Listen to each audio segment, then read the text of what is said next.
우리 인사하시죠. 우리 교회는 따뜻한 교회입니다. 시작.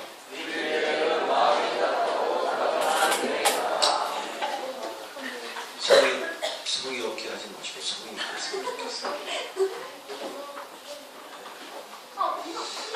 한 시대를 살면서 그 시대의 흐름을 잊고 산다는 것은 참 중요한 의미를 내기도 합니다. 왜냐하면 그 시대 속에 우리가 살아가고 있기 때문입니다. 시대가 어떻게 흘러가고 있는가, 그것을 잊고 있다면 그것에 대처할 수 있는 능력을 키워나가기 때문입니다. 그래서 혹자는 시대의 트렌드가 뭐냐, 또는 시대의 아이콘이 뭐냐, 그런 이야기를 많이 합니다. 지금 이 시대가 어떻게 흘러가고 있지? 무슨 방향으로 가고 있지? 내가 여기에서 도태되지 않고 살아남으려면 어떠한 노력이 필요하지? 하는 것은 이 시대를 살고 있는 우리 모두, 아니 앞으로 또 과거에도 중요한 의미가 내포되어 있다, 그렇게 말씀을 드릴 수가 있겠습니다. 여하튼 우리의 피부에 와 닿지는 않을지라도 지금 이 시대는 분명히 영성 시대인 것은 틀림이 없습니다. 왜냐하면 매 시대가 흘러가면서 역사가 전철이 되는데 그 역사의 중심은 항상 하나님께서 이미 우리에게 가르쳐 주시고 기록된 말씀에 있는 것과 같이 인생이, 사람이 역사의 중심에 있다는 것을 항상 가르쳐 보여주셨습니다.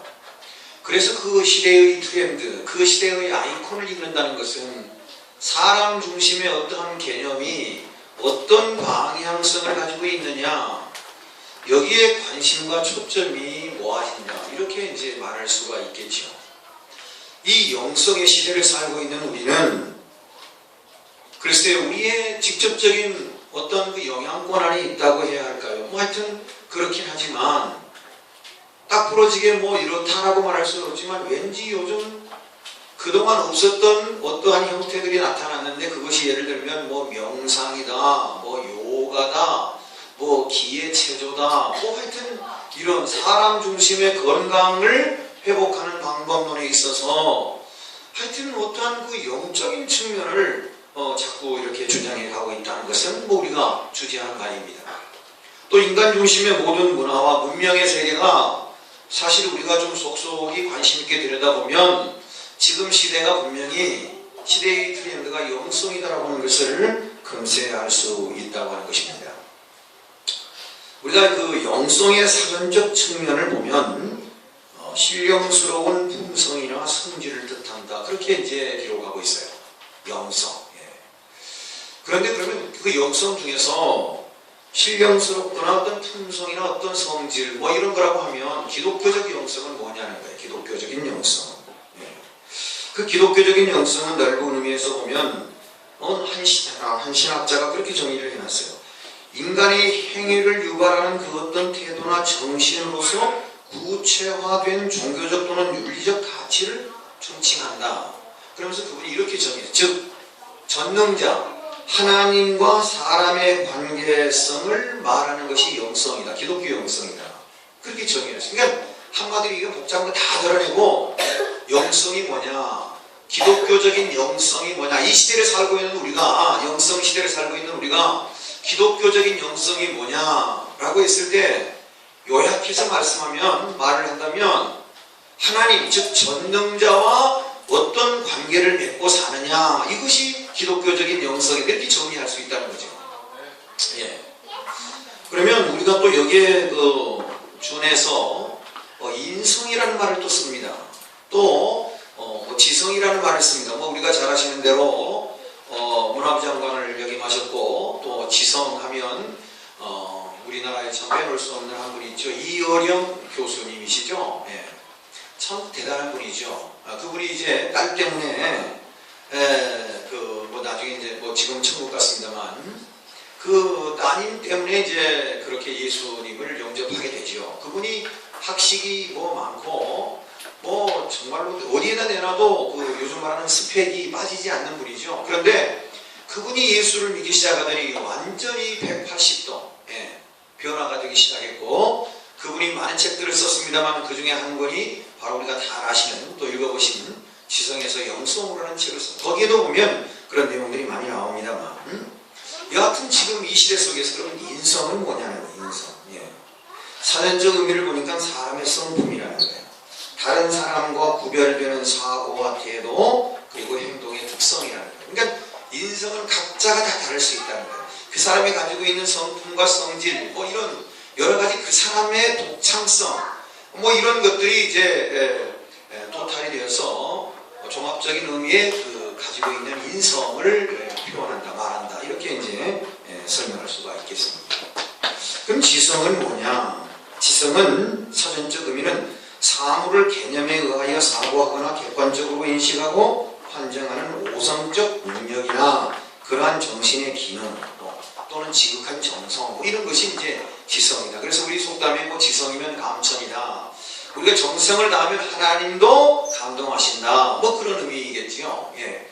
여하튼 시대적 아이콘, 즉 시대적 흐름에 주된 단어들은 인성, 지성, 영성, 뭐 이런 얘기들을 이제 합니다. 그런데 그 중에서도 인성은 이미 인성에 대한 부분은 정의가 다 되었습니다.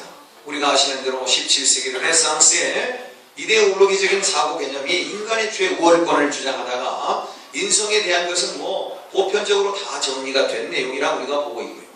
지성 역시 우리가 뭐 르네상스 이후에 인성 다음으로 우리가 쳤던 것이 지성이었죠. 인간의 우월성 위에 여기에 또한 어떤 지적인 의미가 들어갔을 때 그것이 더 위대함을 나타낸다는 거죠. 그래서 뭐 2단이 나왔는데 그 2단 중에 하나가 영지주의 아니겠습니까? 예. 그래서 그 사람들은 그노시스를 주장했죠. 이것은 뭐냐면 하나님을 아는 지식이 있어야 된다는 거예요. 그래야 구원받는다는 거예요. 맞아요? 예, 아니죠. 무엇으로 구원받아요?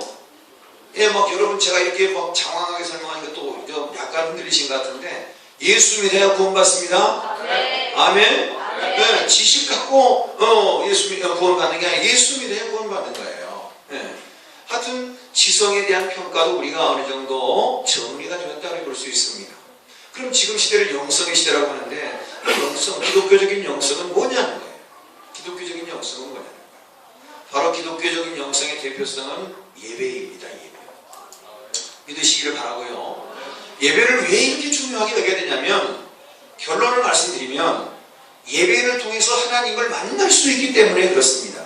네, 따라합시다. 예배를 통하여 하나님을 만나는 축복이 우리에게 있습니다.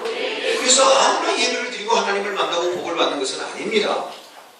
예수 그리스도를 나의 주라고 고백하는 그 믿음의 공동체를 통해서 예배라고 하는, 물론 개인적인 예배도 드릴 수가 있겠습니다만은 성경에 보면 개인적인 것보다는 여러 사람이 공동체가 어울려 하나님 앞에 예배드리는 모습들을 우리가 성경 가운데서 많이 보게 되고 또 그러한 모습을 하나님이 기뻐하시는 내용들을 우리가 살펴볼 텐데, 믿음의 공동체가 하나님 앞에 예배드리는 것이 얼마나 중요하고 이 시대를 살아가는, 영성 시대를 살아가는 중요한, 정말로 중요한 통로가 되고 길잡이가 된다는 것을 우리가 꼭 이 시간 함께 생각했으면 합니다.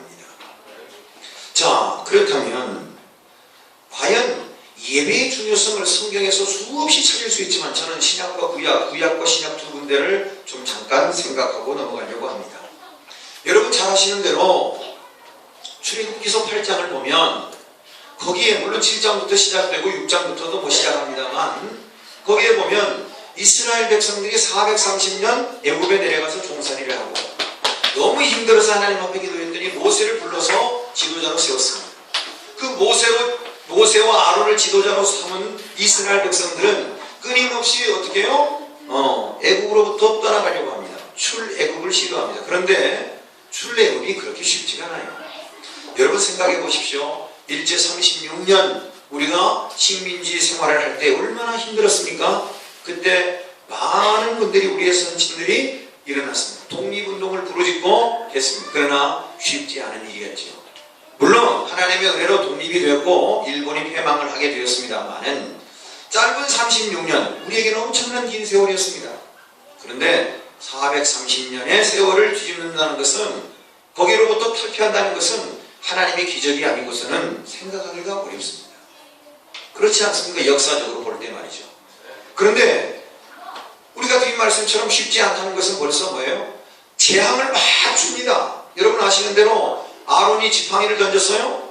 그런데 아론이 지팡이가 뱀이 되어서 돌아다녀요. 그랬더니 그 애굽의 술사들이 나와서 마술을 부리는데 그 마술이 말이에요, 그 마술사가 던진 지팡이도 뱀이 되는 거예요. 그러니까 그 마술은 상당히 차원이 높은 마술이에요. 그런데 놀라운 것은 마술사도 던진 지팡이가 뱀이 되고 아론이 던진 지팡이도 뱀이 되지만 결과는 뭐예요? 아론이 던진 지팡이가 뱀을 다 잡아먹어요. 술사들이 던진 뱀을 다 잡아먹는단 말이에요. 자, 이쯤 하면 진짜 하나님 계시구나, 무섭다, 뭐 이렇게 이제 하고 보내줄 줄 알았는데 천만의 말씀이에요. 그러지 않아요. 그래서 하나님께서 그들에게 어떻게 해요? 모든 하수에 흐르는 물이 다 피가 되게 만듭니다. 개구리가 올라오게 합니다. 티끌이 다 이가 되게 합니다. 고통스럽습니다. 말할 수 없습니다. 그때마다 모세와 아론이 찾아가서 바로왕에게 우리를 내보내 주셔야 됩니다. 이것은 하나님이 우리를 내보내시라는 사인이니 우리를 보내지 않으면 어려움은 계속 가중이 될 것입니다. 그렇게 했지만 완악한 바로는 그때마다 위기를 모면하고 임기응변합니다. 그러니까 그때를 잠깐 피하고 또 피해서 어떻게든지 간에 원점으로 돌려놓고 하는, 즉 내보내기 시작하는 거예요. 종살이를 더 시켜야 되겠다는 거예요. 그런데 네 번째 재앙이 파리떼가 흑성을 부리는 재앙을 내립니다. 파리떼가 막 어떻게 우글거리는지 밥상에도 우글거리고. 여러분 한번 생각해 보세요. 여름에 좀 여러분 낮잠이라도 주무시려고 할 테면 파리가 와서 여기도 막 하고 저기도 빠르고 막 그러면 여러분 쫓다가 잠설 칠 때 많고 뭐 그렇잖아요. 음식에도 지저분하고 그 파리가 그렇잖아요. 그런데 그 파리가 재앙으로 내려서 가득했다라고 하면 이건 뭐 우리가 상상이 가다던데 고통일 거예요. 그럴 때 바로가 모세와 아론을 불러 세우고 이 재앙을 좀 멈추게 좀 할 수 없느냐 라고 얘기하니까 모세와 아론이 바로에게 이런 얘기를 합니다.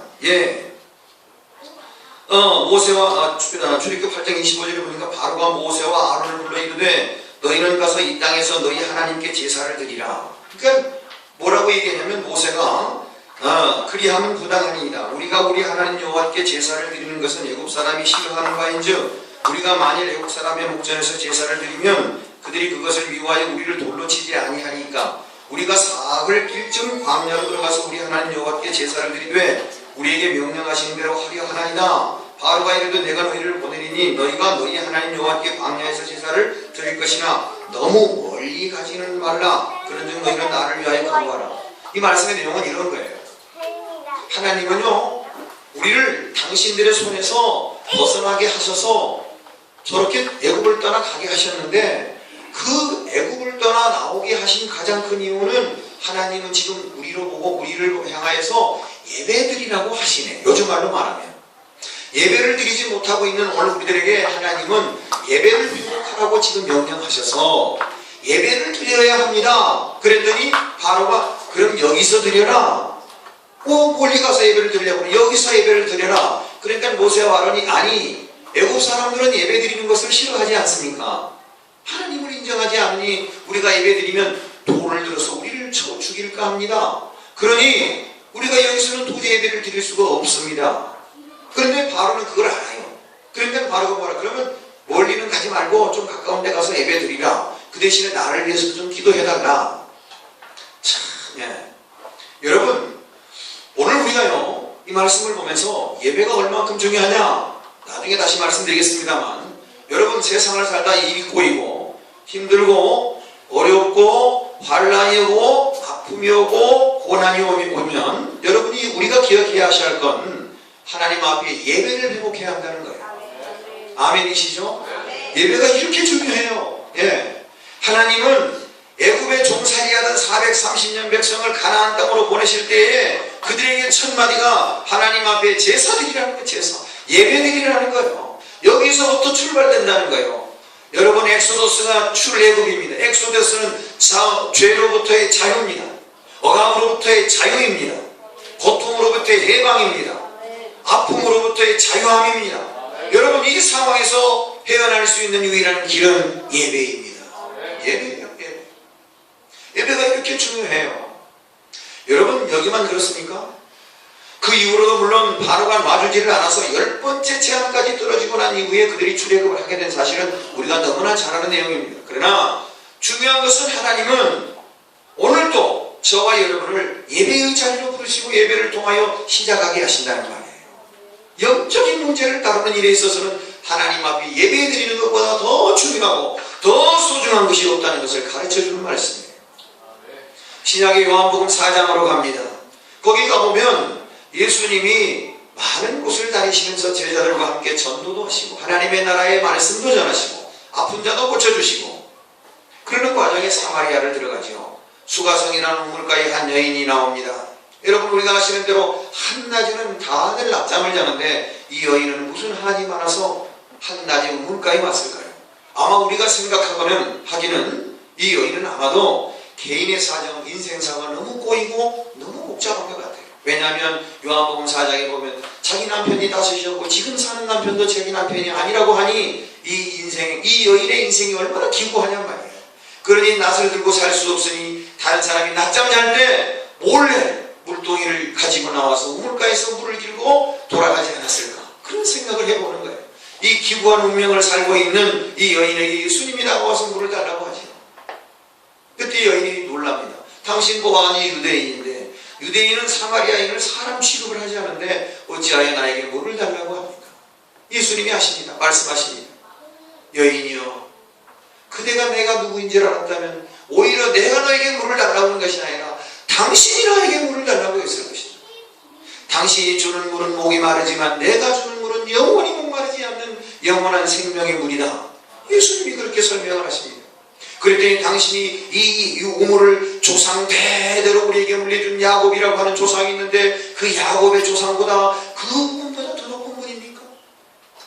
예수님이 설명하죠. 그랬더니 당신은 선지자이로소이다 하고 그 여인이 물동이 내버려두고 동네를 뛰어들어가서 오늘 우리에게 메시아가 왔다고 이제 전하는 내용이 요한복음 4장이었어요. 그리고 예수님께서 그 여인에게 이렇게 말씀하셨죠. 예수께서 이르시되 여자여 내 말을 믿으라. 이 산에서도 말고 예루살렘에서도 말고 너희가 아버지께 예배할 때가 이르르니 너희는 알지 못하는 것을 예배하고 우리는 아는 것을 예배하노니 이는 구원이 유대인에게 아니라 아버지께 참되게 예배하는 자들은 영과 진리로 예배할 때가 오나니 곧 이때라. 아버지께서는 자기에게 이렇게 예배하는 자들을 찾으시느니라. 하나님은 영이시니 예배하는 자가 영과 진리로 예배할지니라. 여자가 이르되 메시아 곧 그리스도라 하는 이가 오실 줄을 내가 아노니 그가 오시면 모든 것을 우리에게 알려주시리이다. 예수께서 이르시되 네게 말하는 그가 내가 그라 하시니라. 고달픈 인생 속에 기구한 운명 속에 살아가는 한 여인에게 나타나신 예수님. 내가 주는 물을 마시면 영원히 목마르지 않다. 그것으로 끝나면 되실 것을 예수님은 예배를 가르쳤어. 너 인생 살기 힘들지, 어렵지, 고달프지. 인생을 한번 바꿔보고 싶지 않냐? 너 지금까지 살아온 인생이 그렇다면 새로운 인생의 출발을 좀 하고 싶지 않냐? 그렇다면 하나님께 예배드리라. 어떻게? 신령과 진정. 그래서 예배는 우리 인생의 터닝 포인트입니다. 아멘이십니까? 지나간 날의 아픔이 변화되어 기쁨이 되고 지나간 날의 고통이 오늘 우리에게 행복이 되는 그 터닝 포인트가 바로 예배 시간입니다. 오늘 지금 이 시간이라는 거예요. 믿으시기 바랍니다. 예배가 이렇게 중요해요. 여러분 인생을 살다가 힘들고 어려우면 예배를 드리십시오. 예배를 소중하게 여기십시오. 예배보다 더 중요하고 예배보다 더 우선시 될 것은 아무것도 없음을 우리가 꼭 기억했으면 좋겠습니다. 성경에 무수한 말씀들이 많지만 그 말씀을 제가 다 어떻게 드릴 수 있겠습니까? 사랑하는 성도 여러분, 오늘 본문의 말씀으로 돌아갑니다. 오늘 본문의 말씀도 예배와 관련되어 있는 말씀입니다. 오늘 말씀은 이런 내용입니다. 여러분, 남쪽과 북쪽으로 나눠지는 시점이 바로 솔로몬 왕입니다.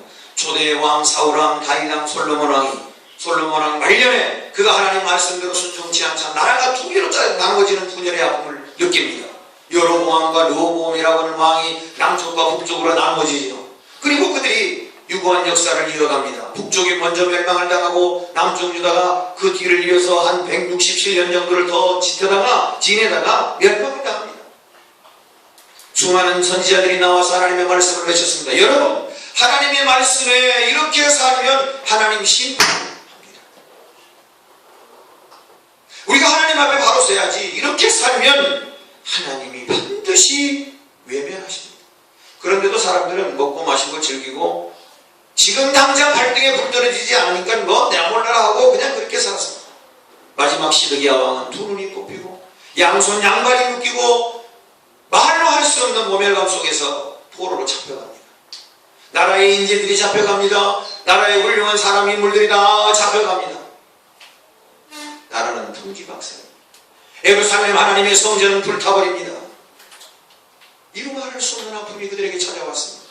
이미 예견된 일이었지만 그들은 땅을 치고 회양들 떼어진 후에는 아무리 빨라도 늦습니다.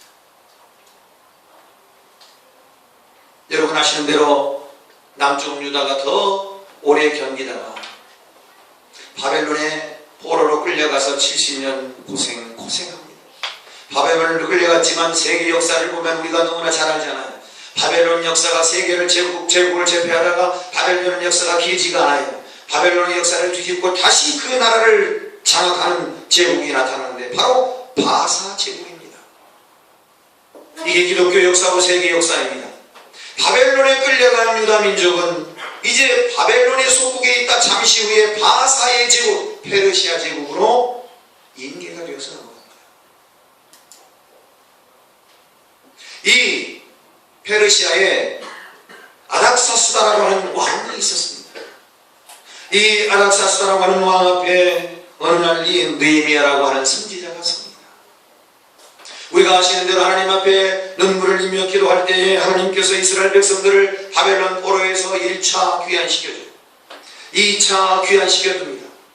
오랜 세월 속에 바벨론에 끌려갔지만 그곳에서 인정을 받고 그곳에서 자리를 잡은 사람이 하나 있었는데 남쪽 유다 사람임에도 불구하고 그곳에 관직을 갖고 있는 사람이 있었는데 바로 느헤미야입니다. 성경에 보면 이 느헤미야는 아닥사스다 왕의 수를 따라줄 만큼 높은 관직이 있었다 그랬습니다. 그러니까 여러분 이방 민족, 낯설은 민족이지만 그 사람이 신임을 얻고 왕의 술자리에 앉아 수를 따라줄 정도라면 그런 인정을 받아서 또 뿐만 아니라 그런 높은 관직이 있을 뿐만 아니라 부자였어요. 그러나 느헤미야의 마음에는 늘 한켠에 자기 조국에 대한 그리움이 상제에 있었습니다. 이것이 늘 아픔이고 늘 고통이었습니다. 나의 조국은 어떠할까? 자, 1차 포로들이 다시 귀환이 되고 2차 포로들이 귀환이 된 지금 그 사람들은 어떻게 살고 있을까? 그런데 오늘 성경에 보니까 느헤미야의 동생 하냐니라고 하는 이 동생이 있었습니다. 어느 날 느헤미야에게 이 하냐니라고 하는 이 남동생이 돌아왔습니다. 그리고 형에게 잘 있냐고 문안을 했습니다. 느헤미야는 마음속에 있는 이야기를 털어놓습니다. 동생, 내 마음속에 하나의 아픔이 있어. 1차, 2차 포로들이 귀환해 가고 물론 그렇게 해갔지만 나의 조국 지금 우리의 하나님의 성전의 예루살렘은 어떠하고 그곳에 살고 있는 우리의 동포들은 어떠한가? 하나님에게 물었습니다. 하나님이 잘 모른다고 했습니다. 그래서 하나님을 시킵니다. 예루살렘을 그 수많이 떨어져 있는 예루살렘을 가서 그 상황을 살피고 오라는 것이었습니다. 하나니아가 여러분 그 먼 길을 도보로 걸어갑니다. 형의 부탁이기도 하지만 어찌 보면 하나니 자신의 동포를 사랑하는 조국을 사랑하는 마음이 곁들여 있었을지도 모릅니다. 그리고 예루살렘으로 와서 모든 정황을 살피고 돌아가서 느헤미야에게 알려줍니다. 하나님의 성전은 불타버렸습니다. 모든 사람들은 시위와 좌절 속에 빠져 있습니다. 아무것도 소망이 보이질 않습니다. 나라가 엉망이 되어버렸습니다. 모든 얘기를 다 듣고 난 느헤미야 이 선지자 관직에 있는 사람은 아닥사스다 왕에게 찾아가서 간청합니다. 왕이시여, 나의 조국 예루살렘이 완전히 멸망을 당했습니다. 성전은 불타버렸고 백성들은 의기소침하며 실망과 좌절 속에 희망을 살펴볼 수가 없습니다. 왕이시여 저를 고향으로 보내주시며 저가 예루살렘을 다시 재건하고 저 백성들에게 희망을 소망을 안겨주고 싶습니다. 왕이시여 나를 보내주세요. 그렇게 간청을 하자 아닥사스다 왕이 느헤미야를 보냅니다. 그리고 느헤미야가 돌아옵니다. 그리고 열심히 무너진 성을 쌓습니다. 예루살렘 성벽을 돌을 쌓고 돌 위에 돌을 올리고 열심히 합니다. 열심히 하는 만큼 방해꾼들이 나타납니다. 사마리아에서 온 산발립이라든지 또 게셈이라든지 도비아라든지 아니 생각하지 않았던 복병이 나타나서 방해를 부립니다. 성벽을 재건한다면서 우리도 헌금하고 싶은데 우리의 헌금 받아줄 수 안 된다. 당신들은 헌금 드리는 것을 우리는 받지 않겠다. 하나님은 거룩하신데 하나님 앞에 드리는 예물이 거룩해야지 구별되고 선별돼야지 그 예물을 받을 수가 없다. 거기에 자기들의 의견이 그 속에 내포되지 않으니까 산발립과 도비아와 게셈이 끊임없이 성벽을 짓는 성벽 공사하는 데 와서 방해를 합니다. 틈만 나면 야 니들이 무슨 공사를 하느냐 니들이 만든 성벽 여우가 올라가도 무너지겠다. 여우가 올라가도 무너지겠다. 조한양되고 조롱을 하고 비아냥되고 조롱과 웃음 조소를 보내고 있습니다. 그러나 그 모든 것을 다 귀담아 듣지 않고 하나님께서 이 민족을 사랑하셨다는 그 일념을 가지고 이 느헤미야는 백성들과 더불어 성벽을 재건합니다. 그리고 그 성벽은 방해 공작 속에서도 52일 동안에 그 성벽이 완성이 되지요. 그리고 완성이 된 52일 후에 많은 백성들이 모여서 하나님 앞에 감사의 제사를 드립니다. 봉헌, 하나님 앞에 봉헌하는 것은 바친다는 뜻입니다. 그래서 우리가 헌금보다 더 좋은 말은 사실은 봉헌입니다. 봉헌은 물질만 드리는 게 아니라 우리의 마음도 드리고 우리의 생명도 드리고 내 삶을 드린다 그런 말이에요. 헌금은 물질이지만 봉헌은 내 모든 것을 다 드립니다. 내 삶을 드립니다. 예. 그래서 우리가 기도할 때 봉헌 기도, 봉헌이라는 말이 좋습니다. 원어에 가깝고요. 그런데 성벽을 다 지었으니까 하나님 앞에 성벽을 봉헌해야 되는데 그것보다 먼저 이들이 하는 것은 뭐냐면 부흥회를 하는 거예요. 부흥회. 요즘 말로 말하면 부흥회를 하는 거예요. 부흥회를 하는 거예요. 이스라엘 백성들을 불러 모았습니다. 이곳에서 저곳에서 다 불러 모았습니다. 불러 모으고서 부흥회를 합니다. 부흥회 주 강사는 누구냐? 에스라라고 하는 성경을 연구하는 위대한 학자였습니다. 그런데 사람들은 은혜를 받습니다. 그동안 마음의 상처, 마음의 아픔, 고통, 말로 할 수 없는 여러 가지 상황 속에서 겪었던 인생, 그들이 에스라라고 하는 하나님의 말씀을 번역하고 주석하는 대학자 앞에서 하나님의 말씀을 읽고 그 말씀을 풀어서 그들에게 설명했더니 그 백성들이 다 하나님의 말씀을 듣고 마음의 감동을 받습니다. 큰 은혜를 받습니다. 성령 하나님께서 그들과 함께 하십니다. 그래서 그들이 울기도 하고 회개하기도 하고 눈물을 흘리며 감사하기도 하고 감격과 감동의 시간을 보냅니다. 그렇게 15일 동안 부흥회를 합니다. 그리고 은혜받은 사람들이 다시 모였습니다. 그리고 이제 우리가 그렇게 살아서는 안 된다는 것을 자기 스스로가 다 깨달아 알게 되죠.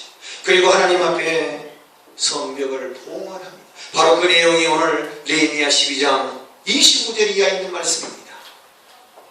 여러분, 오늘 이 성벽 봉헌을 하는 이 과정, 이 예배를 드리는 이 과정을 통해서 우리가 몇 가지를 좀 생각해 보려고 하는 것입니다.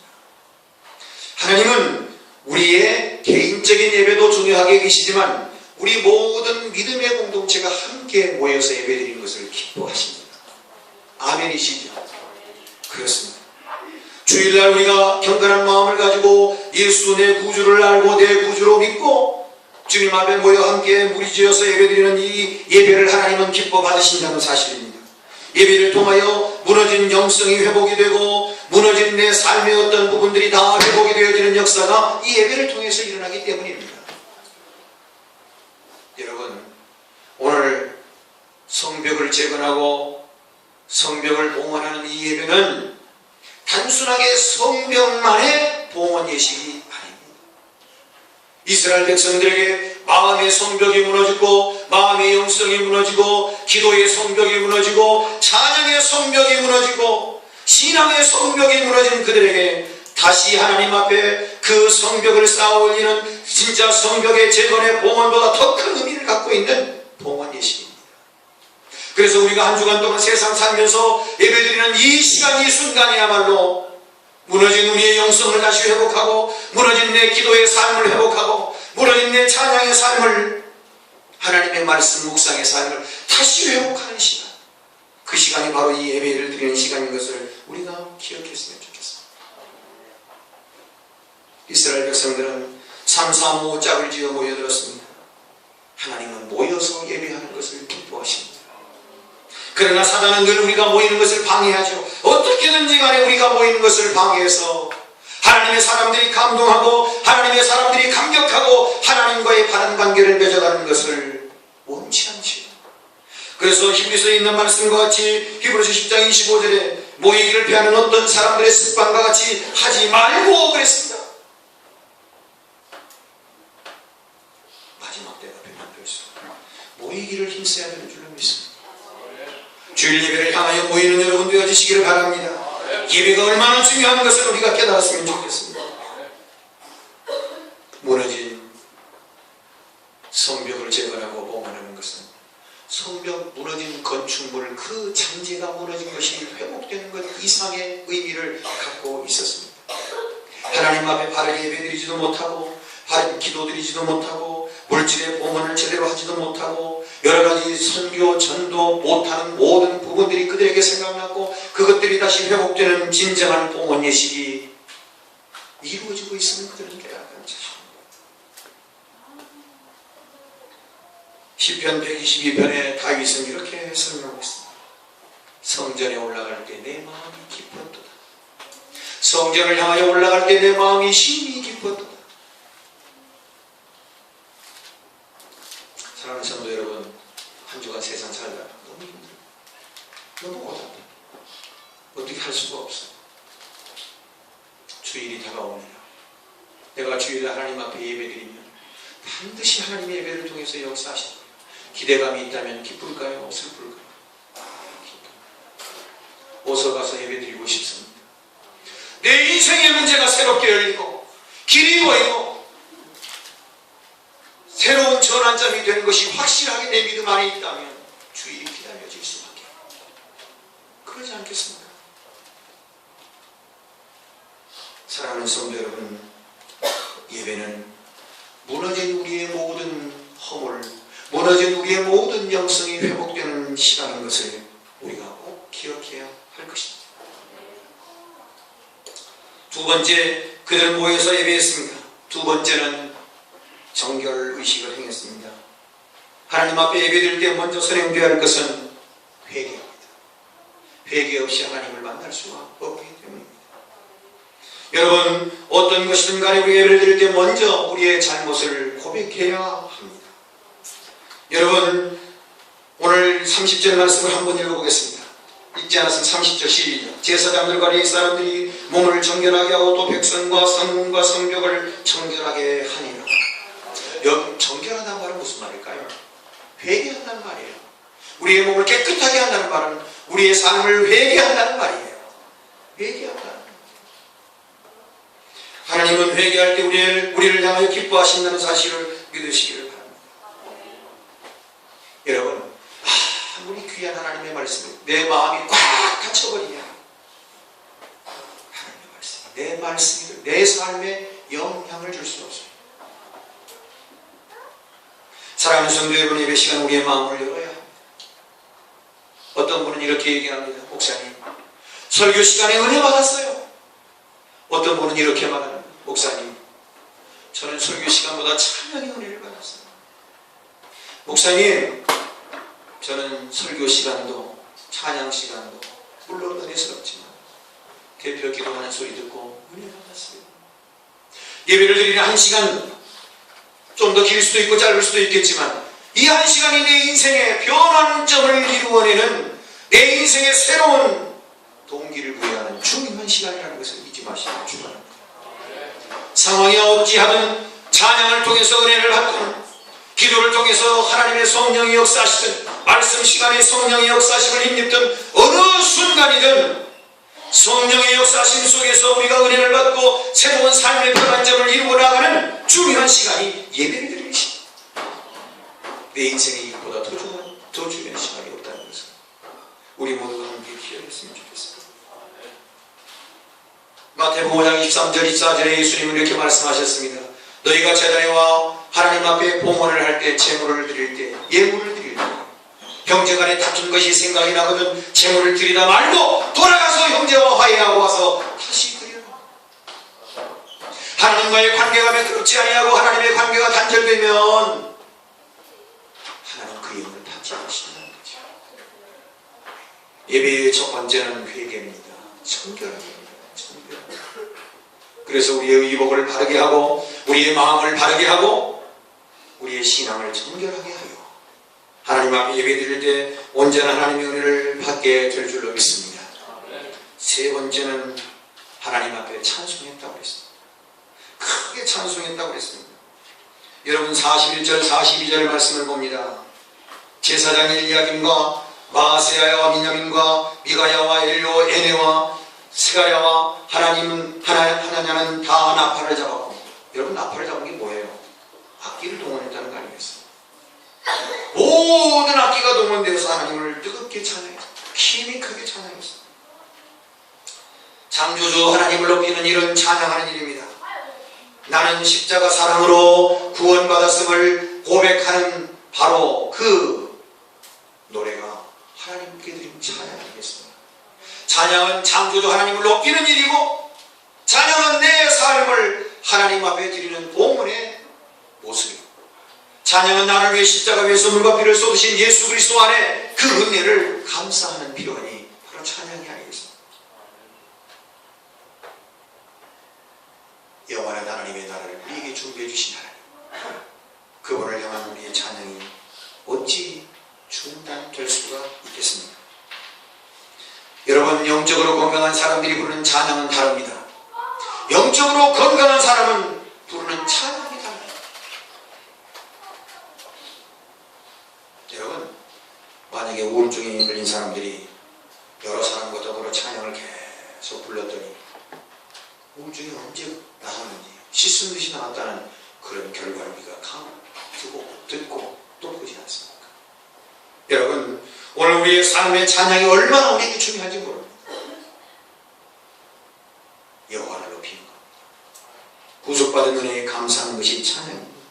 시편 100편 2절에 기쁨으로 여호와를 섬기며 노래하며 그 앞에 나아가라 말씀했습니다. 시편 48편 12절 14절 너희는 시온을 돌면서 그곳을 둘러보고 그 망대들을 세워보라. 그의 성벽을 자세히 보고 그의 궁전을 살펴서 무대에 전하라. 하나님은 영원히 우리 하나님이시니 그가 우리를 죽을 때까지 인도하시리라. 여러분, 산발랏과 도비아와 게셈이 조롱하고 비웃었습니다. 너희들이 성벽을 재건한다고 그 위에 여우가 올라가도 무너질 것이다. 그런데 여러분, 하나님 말씀으로 오늘 시간이 없어 있지 않습니다마는 느헤미야는 좌우편에 찬양대를 세웠습니다. 찬양대가 한두 명이니까 춤을 서서 행렬을 갖추고 그 성을 돕니다. 야, 보란듯이 산발랏 도비아 게셈 나와라. 너희들이 말할 때 이 성이 우리가 성전을 건축하여 성벽을 건축하면 여호가 올라가도 무너진다고 말했지. 지금 봐라, 우리 수많은 사람들이 여호와 하나님을 찬양하고 이 성 위에 올라와서 지금 행복하고 있지 않느냐. 그러나 하나님께서 우리의 생명 다하는 날까지 인도하신 하나님께서 이 성을 이렇게 견고하게 하셨느니라. 신앙생활할 때 우리에게 방해적인 요소가 얼마든지 있을 수 있습니다. 그러나 중요한 것은 하나님을 바라보시기 바랍니다. 하나님 의지하시기를 바랍니다. 시간 관계상 제가 간단하게 말씀드립니다.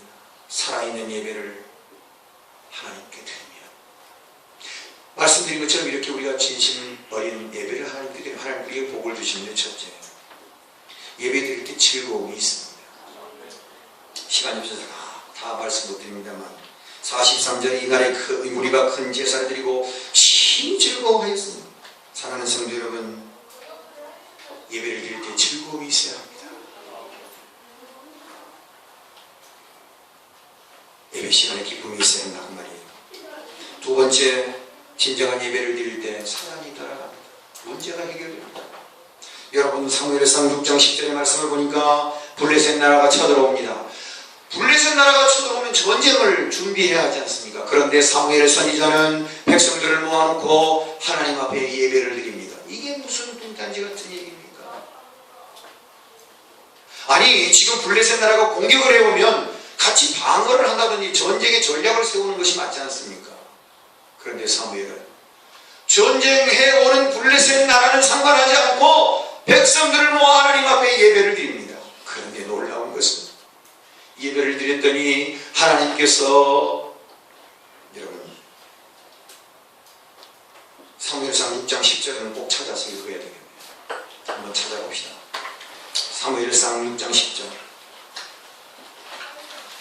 찾으신 분 읽으시기 바랍니다. 시작. 사무엘상 6장 10절. 빨리 찾으세요. 네, 사무엘상 6장 10절.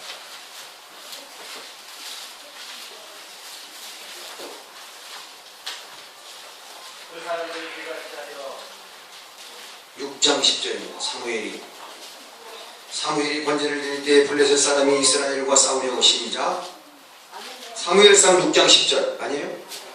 아니에요? 아, 그래요. 죄송합니다. 잘못 찾았네요. 네. 사무엘이 번제를 드릴 때 블레셋 사람이 이스라엘과 싸우려고 가까이 오며 그날에 여호와께서 블레셋 사람에게 큰 무례를 말하여 그들을 10장 10절이에요? 7장 10절 죄송합니다. 네. 그들을 어지럽게 하시니 그들이 이스라엘 앞에 패한지라. 7장 10절. 하나님 앞에 예배를 드렸더니 하나님께서 블레셋 사람들의 큰 무례를 받아요 그들을 물리셨다는 얘기예요. 여러분, 마지막으로 하나님 앞에 예배를 드릴 때 치유의 역사가 있습니다. 영육이 치유함을 얻게 된다 하는 것. 오늘 말씀을 맺습니다. 사랑하는 성도 여러분, 예배가 얼마나 중요한지 예배를 소중히 여기십시오. 기도합니다. 사랑의 하나님, 감사합니다. 우리의 삶에 어려움이 있다면 예배를 회복하게 하옵소서. 우리의 삶에 공고함이 있고 갈급함이 있다면 하나님 예배를 회복하게 하옵소서. 바른 예배, 살아있는 예배를 통하여 우리의 영혼이 살아남을 깨달아 알게 하옵소서. 거룩하신 예수님 이름 받들고 기도합니다.